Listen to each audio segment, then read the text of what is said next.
You know what? This might actually be the easiest TV review I do all year. In fact, since we're shooting this on a Friday, I might just go home early.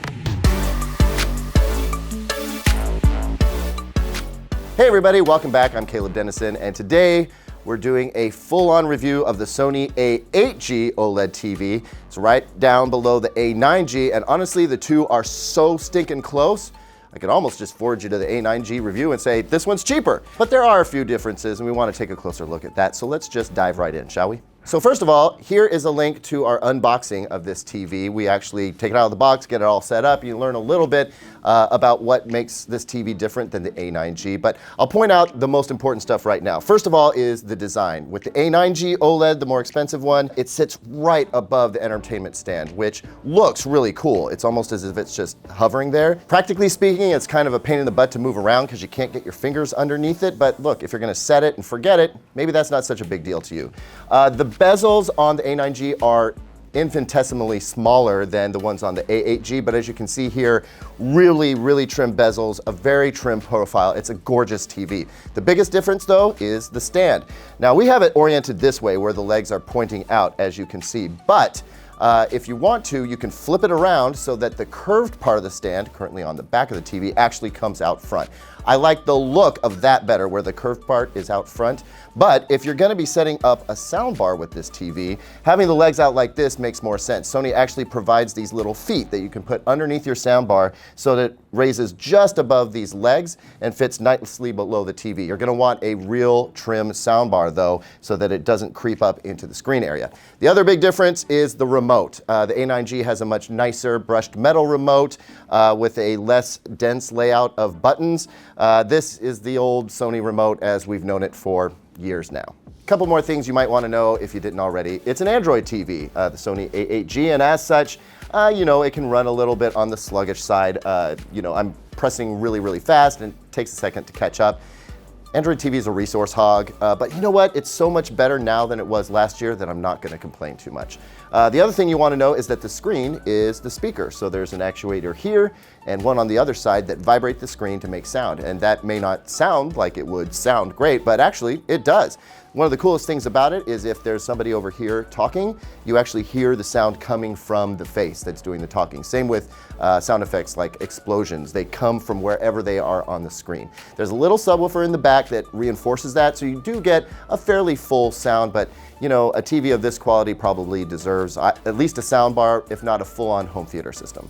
Test pattern time, and you know what you should expect here. So we're looking for blooming around these white boxes in the corners. And though you may see something like that through the camera and ultimately the screen you're watching this on, believe me when I say that there is no blooming. It's an OLED TV. The black pixels are perfectly black. The white boxes have very sharp lines around them. It's exactly what you would expect from an OLED. You see that again here. There's no bleed from the white boxes into the black boxes in this checkerboard pattern. It's just absolutely perfect. Those were the SDR patterns. Here we have the HDR version, and obviously you can see that the brightness went way up. So in SDR, you're looking at almost 300 nits of peak brightness. You're getting closer to 600, 650 on a good day when you're in HDR mode, which is not as high as some of the competition, but it's still plenty juicy.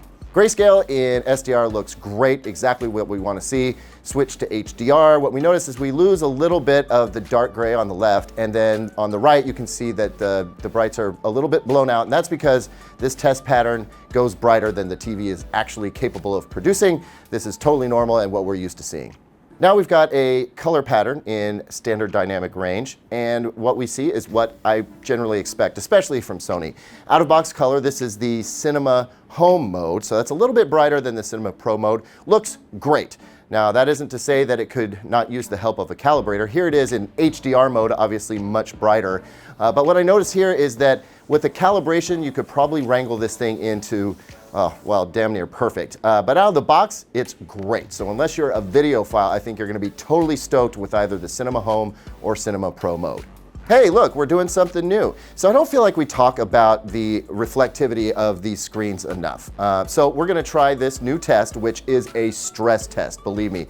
This is one of our powerful studio lights aimed right at the screen from directly behind the viewing position. You would never have this at home, but it helps us kind of show what the anti-glare does on these televisions. And I would actually give this Sony like a 9 or a 9.5. You'll see in future videos, TVs that perform much worse.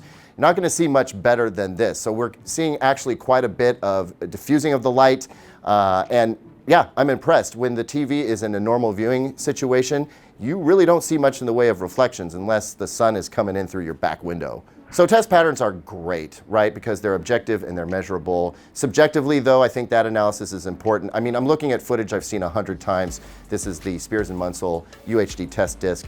And what I'm seeing here is absolutely exemplary. It really comes down to Sony's processing. What you get with Sony's processing is toned down HDR highlights. So they're not as bright and punchy as, say, an LG OLED, but they preserve highlight detail, which I'm a big fan of. And also, I feel like the HDR highlights here are plenty bright, especially against the perfectly black canvas. It's just fantastic. The colors are also very rich and vibrant. I credit that to Sony's processing as well. Overall, just a really, really balanced TV. You know, Sony strives to make this TV look as close as it can to its professional $30,000 OLED monitors that Hollywood uses, and I've seen the two side by side. It does a great job. And I notice here, motion is also very good. This is a clip that has tripped up other sets. Sony's motion processing is excellent. It does not introduce any soap opera effect. It just looks very, very smooth without having unnatural smoothness to it. Here's something else Sony processing is especially good at: cleaning up lossy, compressed video. So we're streaming off of YouTube, something with this much blue in it. I expect to see some macro blocking, a little bit of banding in the big sky scenes, and the Sony does a great job of cleaning all that up. Now, if you get right up on the TV, you can see a little bit of that noise, but when you sit at a normal distance, it's gone. Sony absolutely cleans it up better than virtually any other TV manufacturer out on the market right now. And that is crucial because most of us stream our content or watch cable and satellite. So let's check out cable and satellite. Ask and you shall receive. You guys have been wanting feedback on how the TVs perform with cable and satellite signals, which we know are really compressed and usually low resolution, around 720p, unless you're lucky enough to be watching a 4K station. There's a saying: you can't polish a turd. And this is true even with a TV as great as the Sony. It can only do so much. It is attempting to clean up some of the dirtiness, but there are compression artifacts all over the place here. Luckily, you don't sit this close to a TV, so you don't notice it so much, but like, hey, real soap opera effect, right? I did notice with this television, though, that sports looked particularly good. The motion was good and not too flashy or stuttery as we've seen with some other televisions. So honestly, this is gonna be as good as it gets for satellite or cable. So let's put things into perspective, shall we? The Sony A9G, which I called the best TV of the year because it's just my favorite, cost $3,800 for a 65-inch. The Sony A8G behind me is $1,300 less at just $2,500. Just $2,500. Yeah, it's a lot of money. The LG C9, by comparison, is also $2,500 for the 65-inch TV. So you've got some really good options under $3,000 for a 65-inch OLED, and that is awesome. My pick, though, is gonna have to be for the Sony. I love the A8G. I think it brings a lot of that Sony picture quality and processing that I talked about with really nice design. Android TV works well enough for me, so it's a win.